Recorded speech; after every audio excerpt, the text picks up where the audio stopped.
اس سفر کو جاری رکھنے کے لیے ہمیں جن چیزوں کے سہارے کی ضرورت ہے وہ عظیم الشان سہارے ہماری نوک زبان پر آنی چاہیے۔ عبادت کا سفر جاری ہے، کہاں سے جاری ہے، کہاں تک جاری رہے گا؟ عبادت کا یہ سفر کب تک جاری ہے؟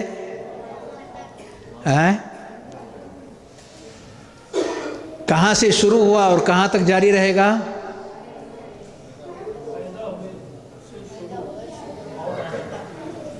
پیدا ہونے سے موت تک۔ بارک اللہ فیک، بارک اللہ فیک۔ کہا جاتا ہے من اور الہ، من بھی رب کریم ہے اور الہ بھی رب کریم ہے، اسی کی طرف سے ہمیں چیزیں مل بھی رہی ہیں، اور جب تک اس کی طرف سے چیزیں ہمیں نہیں ملتی ہیں ہمیں عبادت کے کام انجام نہیں دے سکتے ہیں، اور مل جانے کے بعد اس سلسلے کو تب تک کے لیے جاری رکھا جائے گا جب تک کہ انسان کے اوپر موت نہ آ جائے، یعنی اللہ رب العالمین تک پہنچ نہ جائے۔ ففروا الی اللہ، ففروا الی اللہ، اللہ رب العالمین کی طرف بھاگو، اللہ کی طرف چلو۔ عبادت کا یہ سفر جو ہم جاری کر رہے ہیں اللہ رب العالمین سے شروع ہو کر کے رب کریم پر ختم ہو رہا ہے۔ رب کریم سے شروع ہو کر کے کا کیا معنی ہے؟ اللہ رب العالمین سے شروع ہونے کا کیا معنی ہے؟ کیا ہم بول سکتے خود سے؟ کوئی شخص بول سکتا؟ چل سکتے خود سے؟ کچھ بولیے، جو آپ بول سکتے ہیں وہ تو بولیے۔ کیا خود سے ہم چل سکتے ہیں؟ خود سے حرکت کر سکتے؟ رکوع سجدہ خود سے کر سکتے؟ چل کر کے مسجد میں آ سکتے؟ نہیں۔ کیسے ہو سکتا ہے یہ سب؟ رب کی مدد کے بعد۔ جب مؤذن کہتا ہے حی علی الصلاۃ، حی علی الفلاح، تو ہم کیا کہتے ہیں؟ جواب میں کیا کہنا ہے؟ لا حول ولا قوت الا باللہ۔ کیا مطلب ہے لا حول کا؟ اللہ کی مدد کے بغیر کوئی طاقت ہمیں حاصل نہیں ہوگی، کوئی بھی طاقت ہمیں حاصل نہیں ہوگی اللہ کی مدد کے بغیر۔ کون سی طاقت؟ بارک اللہ فیک۔ اور کون سی طاقت؟ برائی سے بچنے کی طاقت۔ لا حول ولا قوہ جو کہا گیا ہے، ان دونوں کے اندر دو باتیں بتائی گئی ہیں، ایک ہے جسمانی طاقت، ایک ہے دل کی طاقت۔ کون سی طاقت؟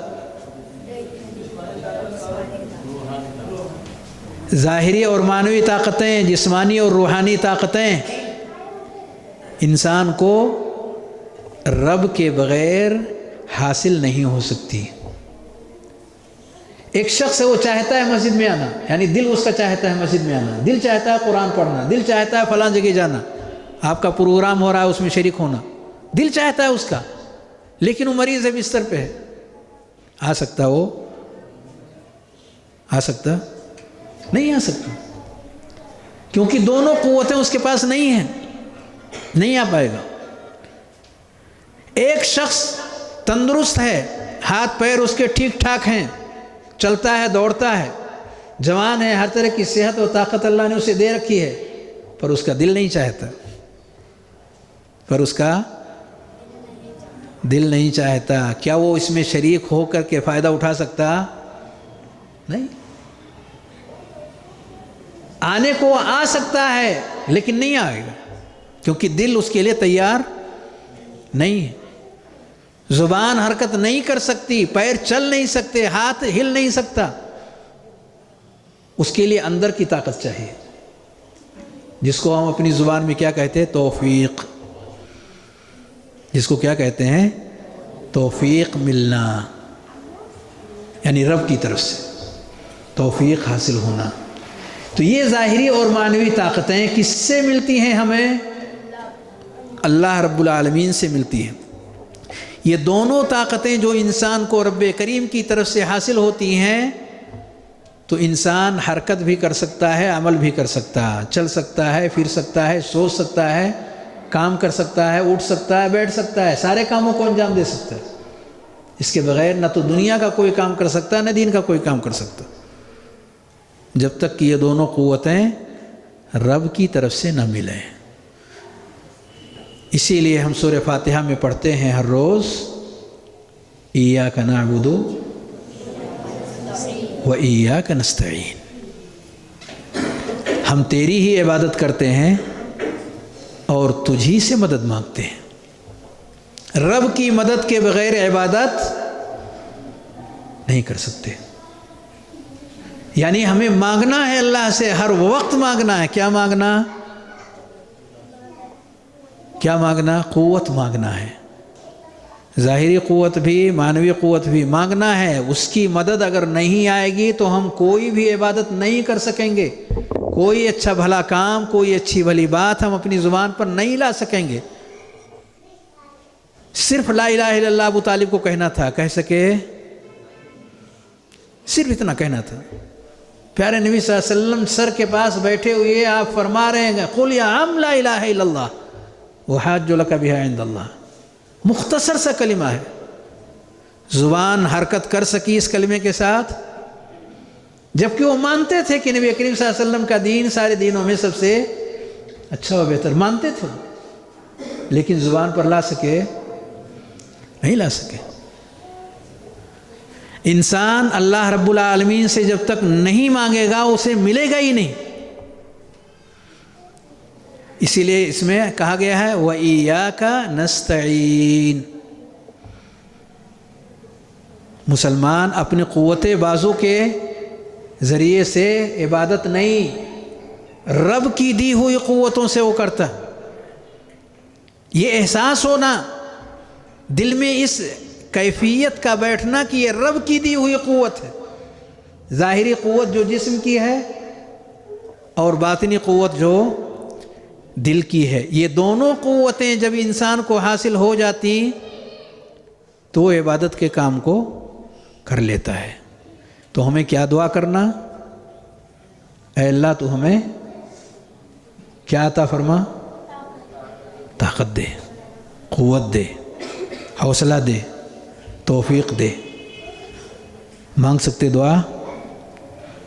مانگ سکتے ہیں؟ مانگ سکتے ہیں؟ مانگ سکتے ہیں دعا؟ ذرا کھل کے بولیے، کیا مانگ سکتے ہیں کہ نہیں؟ ذرا دعا مانگ کے بتائیے کیا مانگیں گے؟ اے اللہ ہمیں قوت و طاقت عطا فرما، ظاہری اور باطنی دونوں قوتیں اے اللہ ہمیں دے۔ مانگیں گے؟ مانگیں گے؟ دل سے مانگیے۔ دل کی قوتیں جب تک اس میں شامل نہیں ہوگی اس وقت تک اس کی کوئی حیثیت رب کریم کی نہیں ہوگی۔ مانگیے دل سے کہ اللہ تو ہمیں ہر طرح کی قوتیں عطا فرما تاکہ ہم تیری عبادت اور بندگی کر سکیں۔ عبادت اور بندگی تبھی کر سکیں گے جب قوت اللہ کی طرف سے ملے گی۔ اسی لیے مسلمان ہر کام سے پہلے کیا پڑھتا؟ بسم اللہ۔ کیا پڑھتا؟ بسم اللہ۔ ہر کام سے پہلے بسم اللہ۔ کیوں بسم اللہ؟ اللہ کے نام سے شروع اور اللہ سے مدد مانگتے ہوئے۔ بسم اللہ کا مطلب اللہ کے نام سے شروع کرتا ہوں، اس کی مدد طلب کرتے ہوئے۔ جب بھی آپ بسم اللہ کہہ رہے ہیں معنی یہ ہے کہ آپ مانگ رہے ہیں اپنے رب سے۔ کیا مانگ رہے ہیں؟ وہی جو آپ نے ابھی اپنی زبان سے کہا۔ کریں گے بسم اللہ؟ ہر کام سے پہلے گھر میں داخل ہوں تو کہیں بسم اللہ ولجنا، بسم اللہ خرجنا وعلی ربنا توکلنا۔ گھر سے نکلیں تو کیا کہیں؟ بسم اللہ توکلت علی اللہ لا حول ولا قوت الا باللہ۔ کھانے سے پہلے مسجد میں داخل ہوں تو بسم اللہ والصلاة والسلام علی رسول اللہ اللہم افتح لی ابواب